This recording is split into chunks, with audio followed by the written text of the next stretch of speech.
Yeah, bumps and rock. Ooh yeah.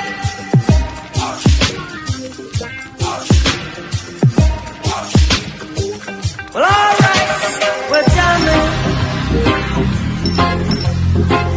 I wanna jam it with you. We're jamming,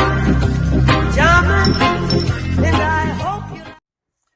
Hello folks, welcome to another of our Taste Buds episode, and today we are making a vegetarian version of a popular New Year's soup that's called soup Joumou. But of course there is no Joumou in this one because we're using all vegetables. Today we are making a coconut pumpkin miso vegetable soup. It's gonna be crazy. And as you know, Yardie TV does not do anything normal around here. So we have mushrooms, we have carrots, we have pumpkin, we have cabbage, we have turnips, we have chayote squash, and of course we have our soup base and our coconut milk all ready. Today we're using two different types of miso. We're using the white miso and the regular miso, and we're just using the flavors from the cup soup or the soup packet. Yes, that's what I should say, the soup packet. And of course we're using our Grace coconut milk and our Grace vegetable soup. Yes, our pumpkin soup. So let us start by cutting up our vegetables and get ready to get on in. It's gonna be crazy. We're cutting up our chayote squash, we're peeling our turnips, and of course, as you see, we have already gone through with the cabbage, and we're just getting everything ready. This soup is gonna be crazy, I'm telling you. Let's go. Cutting up our vegetables now.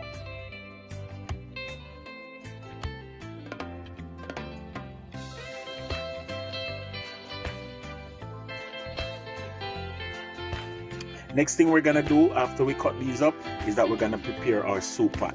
I am adding some coconut oil, and this is extra virgin unrefined coconut oil I'm using, and I'm using maybe about 3 or 4 tablespoons of coconut oil. And this is what I'm gonna start off with, sauteing my garlic and my onions, and getting some flavor on this oil, because that's what you really want to do. You want to flavor your oil so that when you add the rest of stuff, it immediately grabs that coconut oil flavor, and it's a great base to start your soup. Let me tell you something, soup is on. Let's go. So I'm adding a bunch of garlic, and I'm just splitting them down the middle, basically just maybe about 6 or 7 cloves of garlic, and I'm just splitting them down the middle generally, or rough chopping them. Guys, don't do this, or I wouldn't recommend you use the knife like I'm doing, but it's something that we do when we're coming from the islands. We use knife like that.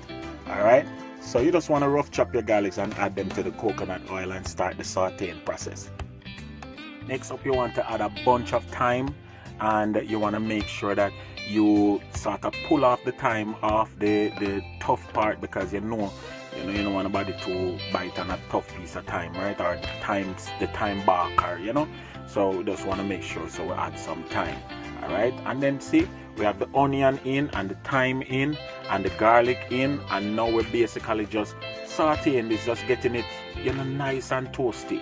Alright, and you can rough chop your onion too when you're adding it, and so we're just getting it nice and toasty, guys, ready for the rest of our soup base. And immediately, guys, the mushroom is washed and cleaned, and we just quarter them or half them.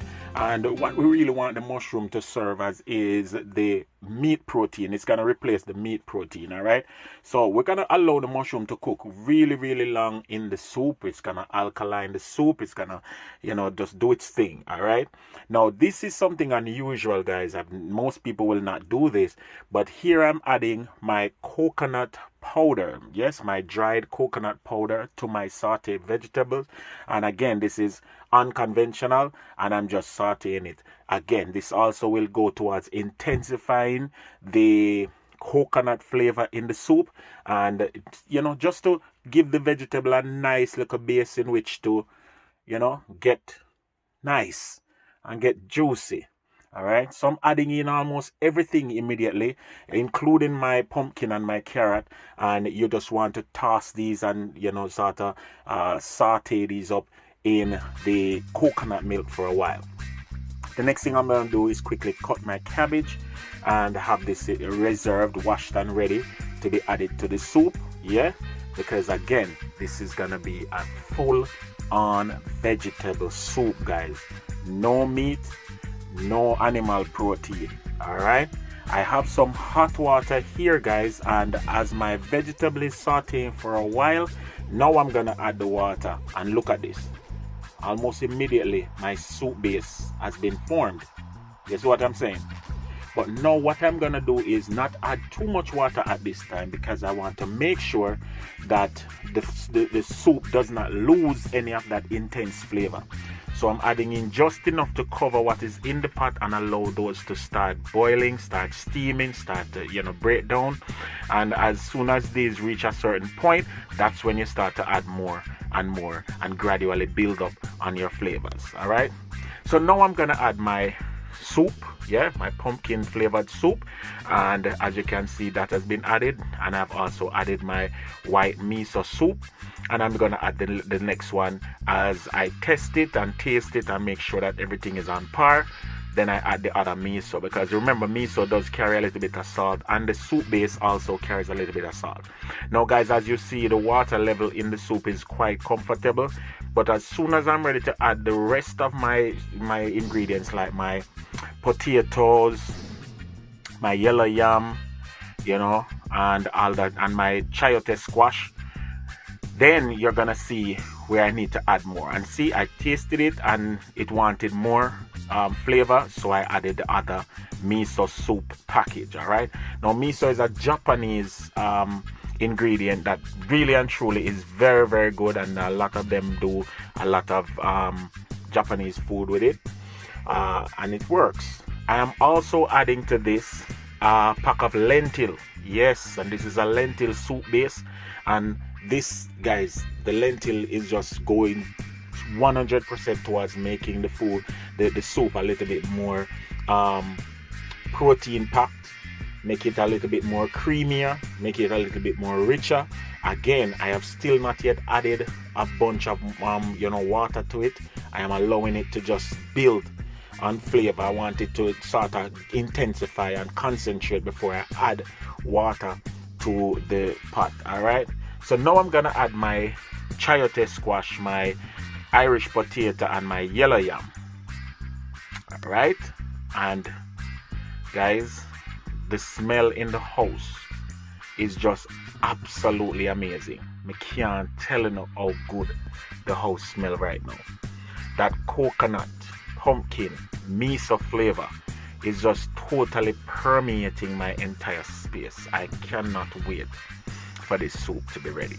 Guys, with the chayote squash and the yam and the potatoes, almost everything else is already cooked, and so this is just what I'm gonna leave now to, you know, finish cooking, and then the soup will be absolutely ready.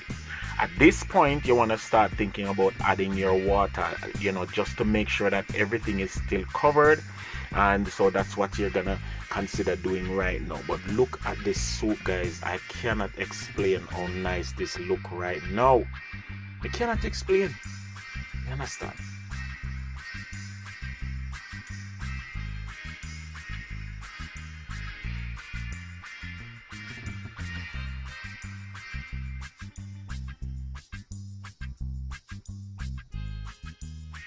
At this time, I'm gonna add a little bit of my garlic ginger paste.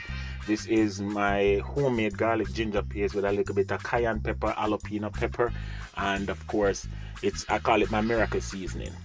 But guys, look what's going on as everything is breaking down. This has been a little while now, and we did add a little bit more water, as you can see, and we are gauging the thickness of the soup, and the yam and everything is almost ready. Now we're adding in our cabbage, and we're just gonna allow the cabbage to just melt away in the pot, and our soup should be ready and ready to go. Guys, I can't tell you how everybody in the house salivating right now. I cannot tell you how people in the house salivating right now.